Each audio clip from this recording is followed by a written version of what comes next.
tumezungumza yote ambayo yalikuwa ni ya muhimu na tumewasilisha kwa Mheshimiwa Waziri na timu yake. Kwa hiyo naamini vikao vitaendelea. Labda kubwa ni lipi ambalo mlijadiliwa? Mara kwanza wakati unaingia ulisema haujajua agenda. Labda agenda imekuwa ni nini? Maendeleo ya soka Tanzania. Halihusiani na mchezo namba 184 dhidi ya Yanga? Maendeleo ya soka Tanzania.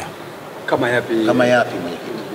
Hayawezi kwa maendeleo ya soka yako mengi. Kuna maeneo mengi ambayo waziri kama mnavyofahamu ni mpya katika wizara hii, pamoja na uzoefu mkubwa walionao, lakini kuna mambo ambayo yalitakiwa tujadiliane ili kuweza kupata mtazamo wa pamoja. Kwa hiyo yanajadiliana na klabu mbili tu za Simba na Yanga au kuna lipi lingine ambalo? Sasa hiyo inabidi umuulize yeye kwa nini umewaita Simba na Yanga. Lakini sisi tumekuja kuwakilisha Simba. Kwa hiyo aliowakilishwa na watu wengine mimi sijui. Kwanza sijui hata kama Yanga wameitwa. Na katika majadiliano yenu kwenye kikao mmefikia hatua gani? Nimekwambia vikao vinaendelea.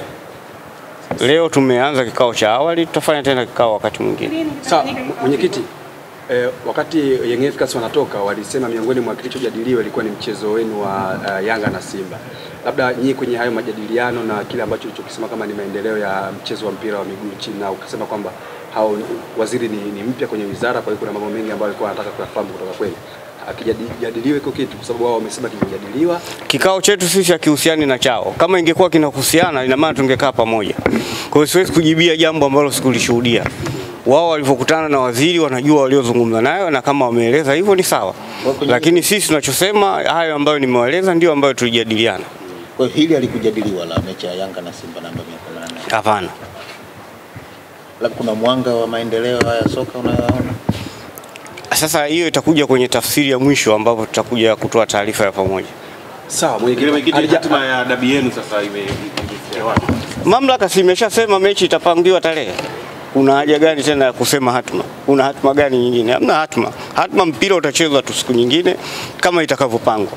Wao wanashikilia kanuni, lakini kanuni hiyo inaipa mamlaka bodi ya ligi kubadilisha mchezo muda wote pale ambapo wanaona inafaa. Sasa uwezo ukachukua sifa ya tembo ukachagua kwa kulitaja sikio au mguu peke yake. Ukitaja tembo inabidi umchukue wote. Kwa hiyo kanuni hizo kuna vipengele zaidi ya 54. Sasa unawezaje wewe kutumia kipengele kimoja tu peke yake? Inabidi uwe na fikra nzuri zaidi.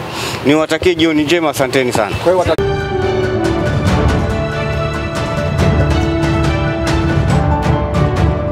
UBA TV, excellence is our signature.